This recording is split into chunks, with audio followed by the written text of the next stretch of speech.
Hello everyone, my name is Harkeet Jahan, and this is the first presentation for recent advances in technology.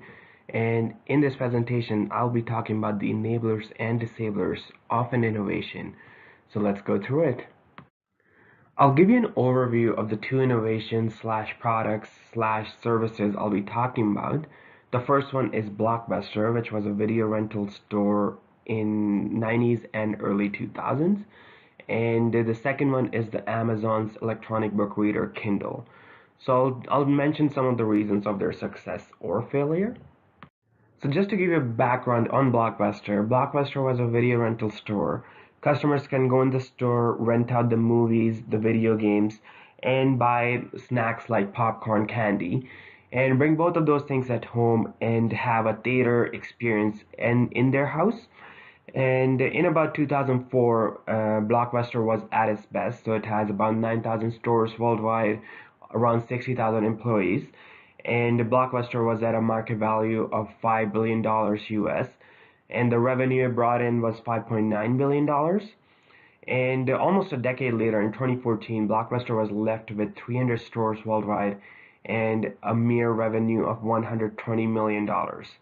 And it had to file bankruptcy. So in just a decade, Blockbuster came from a juggernaut in the movie renting industry to almost nobody, and to a point that a lot of people nowadays don't even know what Blockbuster is. So now let's look at some of the reasons why that happened.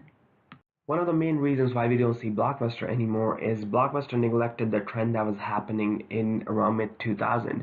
That was internet streaming online.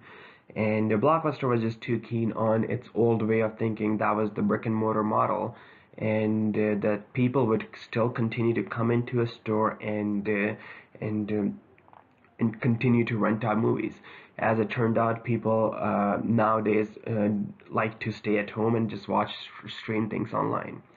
Another reason was Blockbuster was charging late fees to the customer, to a point that majority of its profits were coming out of the fees that were collected from the customer. It was not an easy out for the customers, as Blockbuster showed that it was okay with profiting by making its customers unhappy.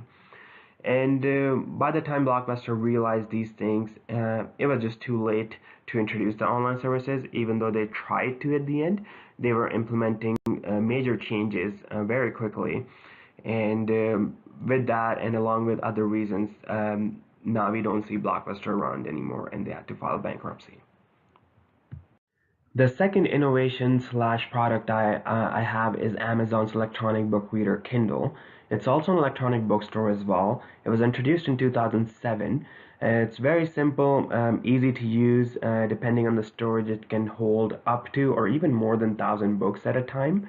And it turned out to be a success, and let's look at the reason why is that. One of the main reasons behind the success of Kindle was the clear message and concept behind it. As it makes it easier for people to carry books around, it also has a simple focus of making any book available to you within minutes. Kindle also followed the trend of e-commerce and the environmental friendliness, as the sales of paper books were declining because people were more likely to find information in books online, and it also complemented the idea of saving trees and climate change. One of the main things Amazon did was before the release of Kindle, they actually formed meaningful relationships with the major publishers. So when they launched Kindle, they actually had a library of tens of thousands of books that came with the release of the product. And with all the publisher giving Kindle access to their books, it just made it easier for the customers to believe in the product.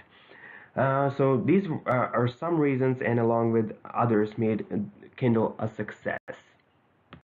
That was the end of my presentation, and I just want to say thank you to everyone. And if you have any feedback or comments, my email is in the description.